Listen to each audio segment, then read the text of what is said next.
morning, John. Morning. We're going for a walk. Walkies. Girls are ready.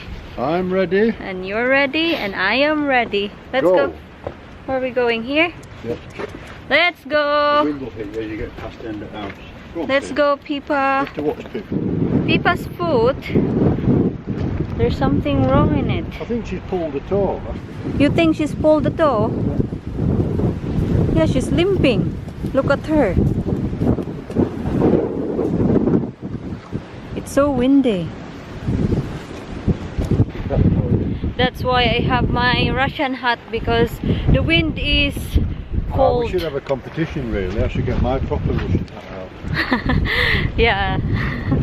John has a Russian hat, a proper Russian hat. Two in fact. Two? Yep. Yeah, because his ex-wife bought that for him. Well, wife at that time. Tingnan nyo, meron silang aso. Same breed as Pipa and Phoebe. They're barking at us. Nakikita nyo yan? They have chickens. Black chickens. Pipa, come here, sweetheart. No. Don't get the chicken. Come in. Come here now. She's going mad. Kasi naaamoy niya yung manok. You want some fried chicken? She's starting to be naughty. From there to there, nakalinya yung mga daffodil. Ready? Ready, set, go! Yun na. Yung mga kahoy din dito, mga palangga, oh, it fell down. Sobrang wet kasi ng ground. Ito, delikado din to. There's not a lot of pine cones. Come down and take that one out as well. Yeah, it's dangerous, sweetheart. Hey, come here you. That's down there. Plenty. That's down, I can't see it. Yeah. Come on, girls.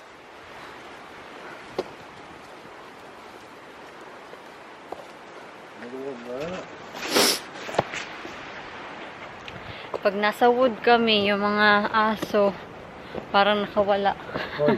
Naglalaro kasi sila. Kaya yun, niwiwisol ni Jan kasi sometimes lumalayo na sila. Most itong si Pipa, sometimes nawawala.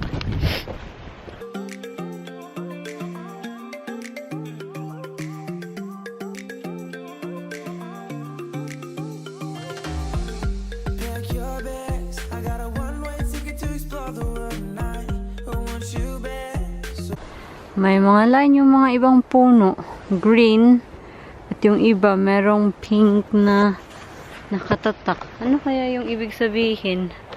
Puputulin ba or hindi puputulin? Ito, tingnan nyo. It's leaning over. Yan, oh. Yan. That's dangerous.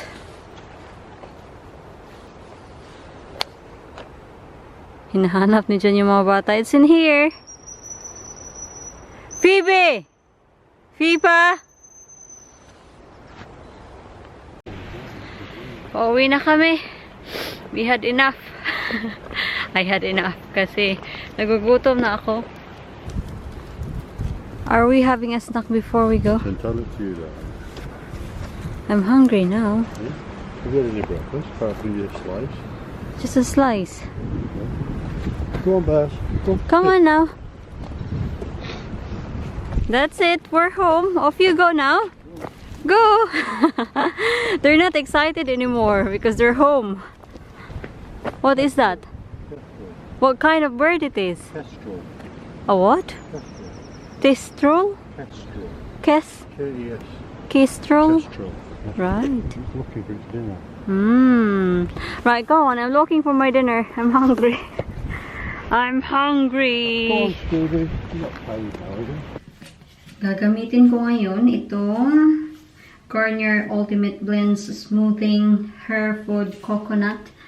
Yan. First time ko itong gamitin. So, sabi dito, you have 3 ways to use it. As a conditioner, as a mask, as a leave-in. So, gagamitin natin as a mask. So, babasain ko muna yung buhok ko.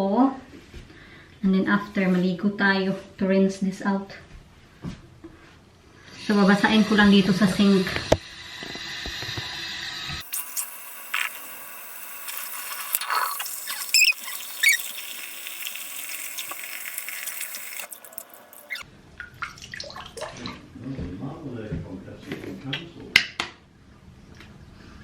Mabango?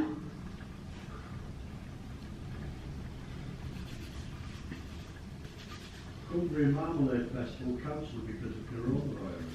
Really? Not getting any dates yet. Sinasabi ni Mr. na meron sana ang Marmalade Festival na gaganapin. Just 3,000 Pero entries before. na-cancel siya kasi dahil sa coronavirus. Doesn't say when it was actually, but When is that? don't know. You don't know?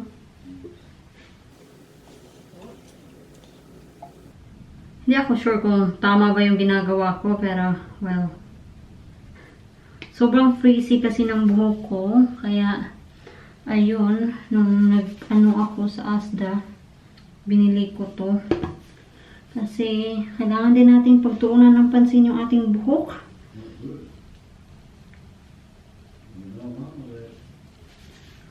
Kasi nagbibigay din ito ng mahalagang role sa ating buhay. Yeah, it's not good if the festival is cancelled because of the virus. So it's getting worse. Right, come from Hong Kong, China.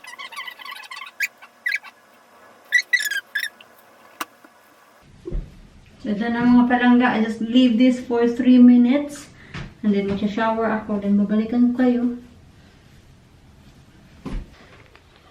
So tapos na ako maligo. Yung buhok ko ha, in fairness, sobrang smooth niyang suklayin. So, magigit ready muna ako mga palangga. I-blow dry ko yung buhok ko. And then, maglalagay ako ng kaunting makeup kasi aalis kami. Magdi-dinner kami sa labas kasama yung mga anak.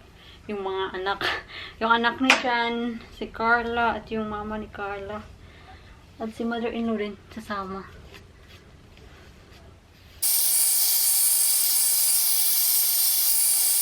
So, ito na mga palangga. I am ready. So, ito yung suot ko. Papakita ko lang ha. Nothing new. Nakita nyo na to nung Christmas ata. Against the light kayo dyan. Yan. Ito. Yan. And ito yung jacket na susuotin ko. And also representing John. With my hot sexy boots on. Furry boots. Yeah. Side entry zip. Cool, huh? Yeah, I like that. Right. Yeah, we'll go. Oh, we need to take a picture. Please. So I'll close the door behind you. We're going. You can't get in yet. Come here, you got some more back in your coat. What? There's something on my coat? Yeah. What is it? Bit of fluff, maybe. I don't like this coat because there's a lot of fluff. Well, it should deflop. We're gonna go motorway or other way. We'll go motorway actually. I don't know, you're the driver. So anyway, we're just gonna get mama. And we're gonna head for dinner. Lunch. Sunday lunch. Lunch. Sunday lunch. But the last few days we haven't been able to get a proper picture at all. So, It's very nice here.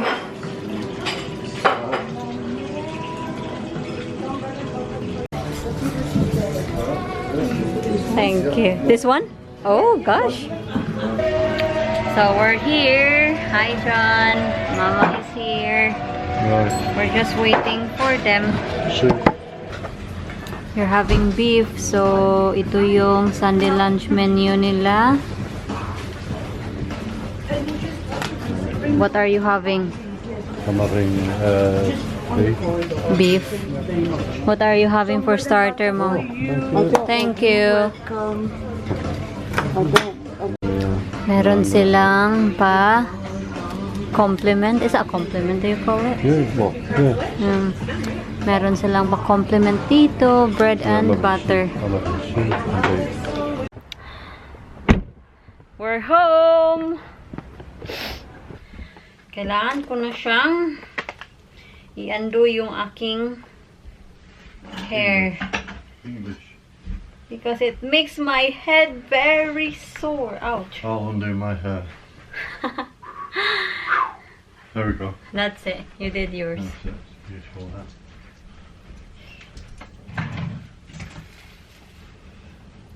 As much as possible when I'm at home, I like it down because at work I always tied it up, you see. So I want my scalp to relax a bit. Skull? Or scalp? Scalp. My hair smells so good. Do you like the smell? Smells like bananas. Do you like the smell? Smell it. What? Smells like coconut. Yeah, it smells coconut. And I like the smell of it. Better. You know what? In province, Smells better than that. in province, we just make our own coconut milk and we put it in our hair. Yes, but I'm just saying, right?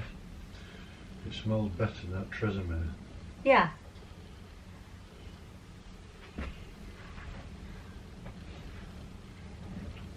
My hair is, some of the area of my hair is so stiff because of the hairspray.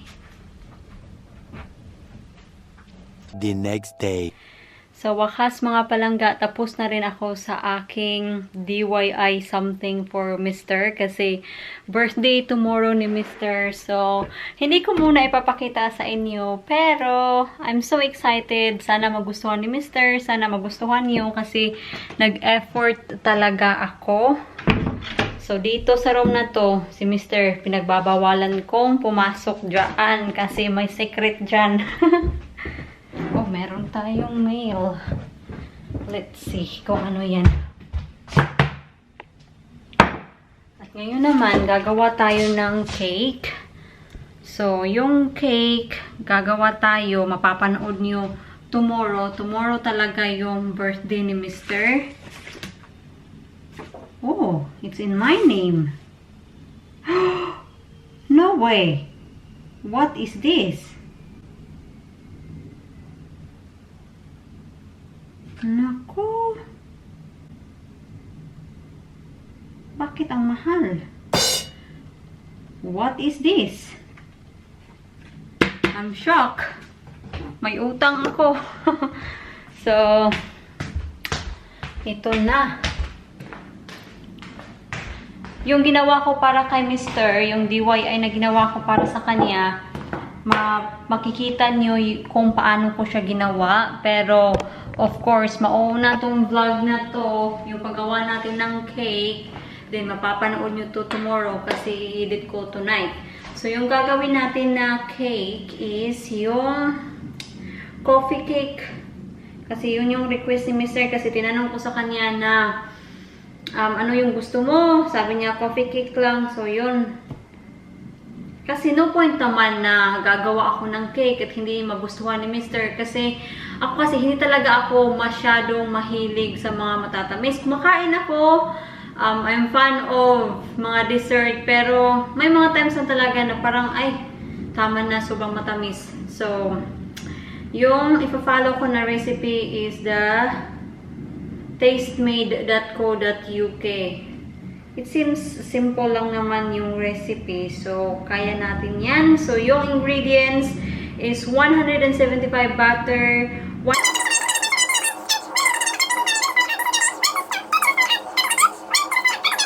icing naman.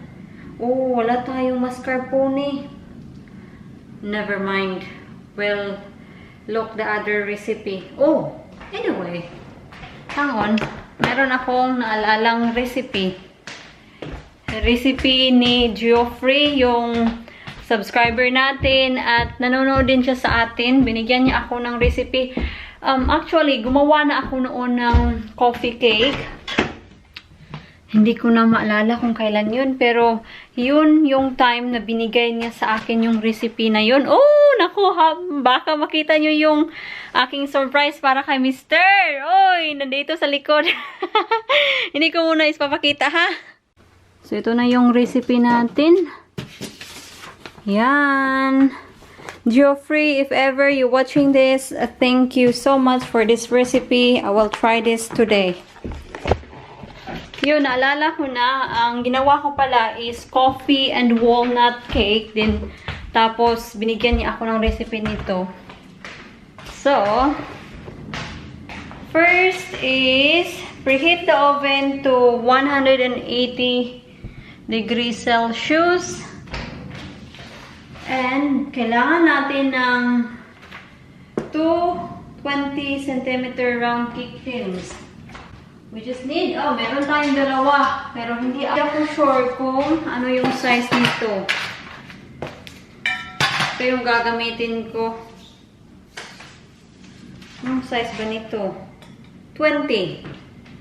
Yes, 20. Pag-aaralan ko muna yung recipe, ha. So, first thing first, dito sa recipe niya is dissolve the coffee granules in 1 tablespoon of boiling water. So, this is the coffee granules that I'll be using. Nescafe. I hope this will be okay. So, 2 tablespoons.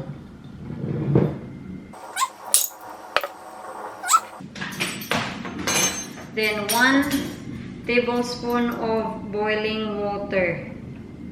Uunahin natin to kasi kailangan kasi daw palamigin. We're just gonna mix it. Oh, smells good. So that's it done. So well, gather all the ingredients and we'll start the process. Don't forget to preheat your oven. 180. 200 grams of butter.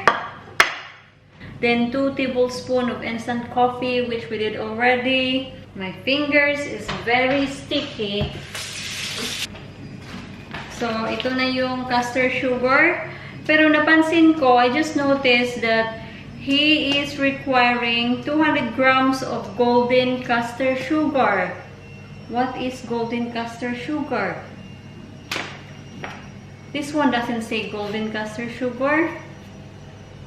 I'm so sorry if this cake will not turn out good, but don't blame Geoffrey. Blame me because I'm not following the recipe. So I'm so sorry. I'm just using this custard sugar. I'm not sure what is the difference between the custard sugar and the golden custard sugar. I don't know if that's the make of the golden custard sugar. Ay, namatay yung ating timbangan. Automatic kasi itong namamatay. Pag feeling ng weighing scale na to, hindi na siya ginagamit. Nagpi-feeling tong weighing scale na to ba? Kaya inuulit ko po mga palangga. Huwag niyong sisihin si Geoffrey kung yung cake natin hindi siya maging cake. Ako yung sisihin niyo kasi hindi ako nag-follow ng exact ingredients. That's it. Exactly 200 grams. Then 4 medium free-range egg. So ito yung egg natin. I'm not sure if this is a free-range egg, but we have egg.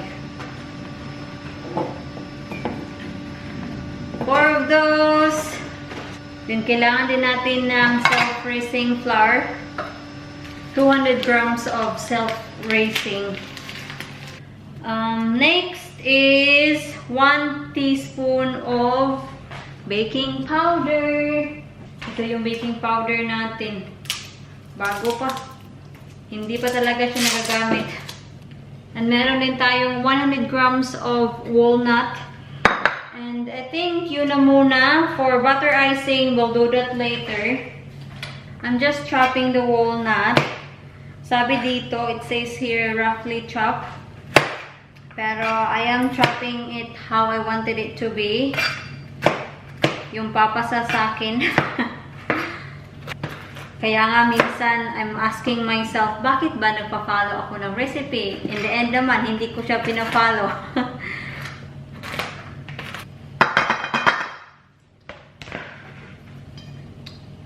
So, ngayon, is beat together the butter and sugar until light and fluffy. Right. I'm using a hand mixer. It's easier. Tumatalsik sila.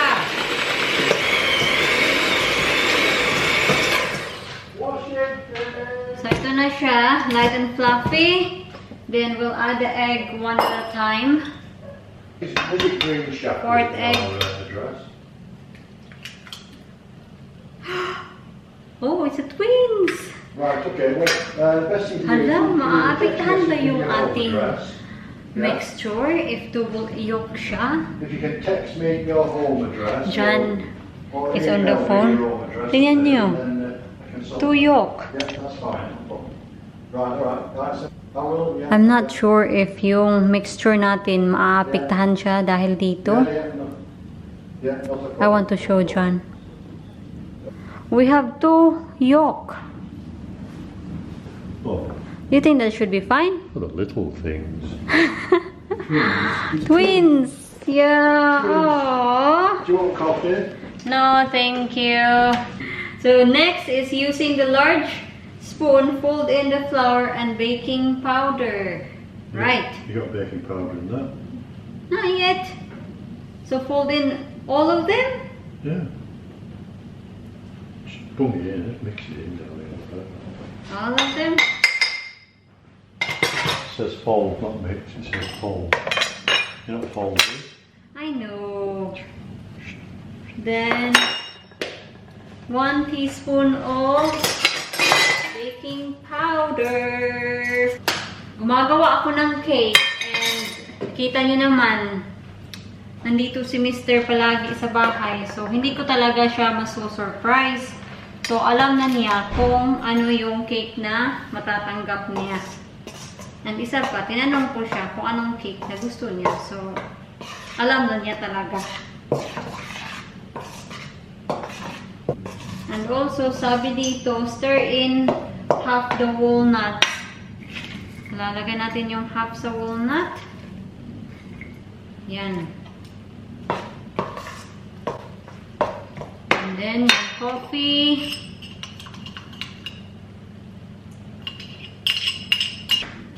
Lalagyan ko ng kaunting butter yung ating tin para dumikit yung parchment paper, lalo na sa gilid. Lalagyan ko kasi siya ng parchment paper sa gilid din.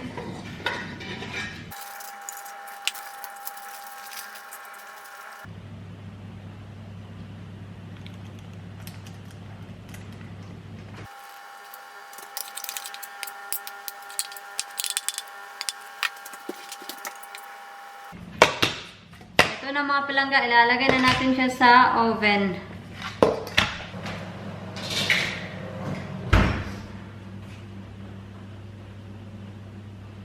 So, yun na. Maghihintay na lang tayo. Nagbiblink na kayo mga palangga. Mag-change muna ako ng battery and I'll be back. Yun na. Parang magic. Ang dali na talagang malubat ng battery ko.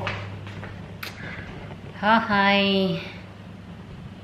So, anyway, mag-move on naman tayo sa buttercream icing. So, sabi doon, kailangan natin ng 150 grams of unsalted butter. Gagamitin natin tong remaining butter natin. 2 teaspoon of instant coffee, and 300 grams of icing sugar. Oh, tumutunog na siya.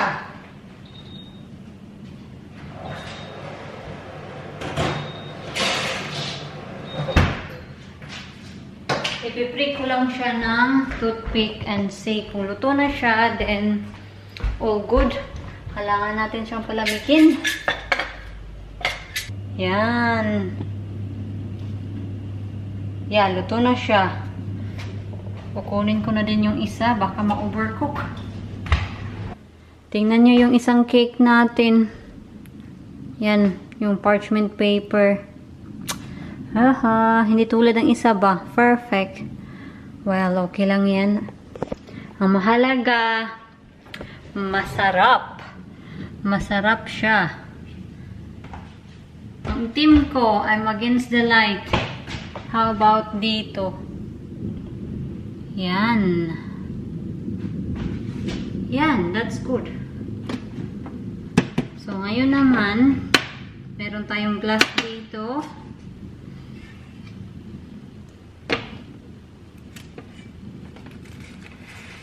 And wala. Papalamigin natin siya dito.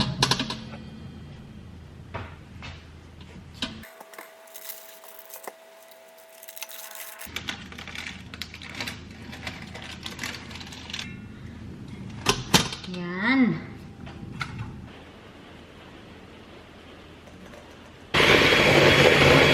They're flying everywhere.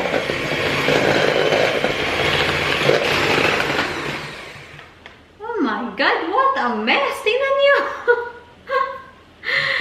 Kaya hindi ko masyadong bet pag nagbe-bake ako kasi yung mess, mostly yung flour mess, is just, I don't know why. Kung sa cooking, naging, I would say, compare noon, I think sa cooking ngayon, yung sa pagluluto ko, I think I am in level 2 na. Sa baking, I'm still level 1. So, papasensyahan nyo na. Hala. Ang dami talagang... Oh my goodness. Ang daming kalat.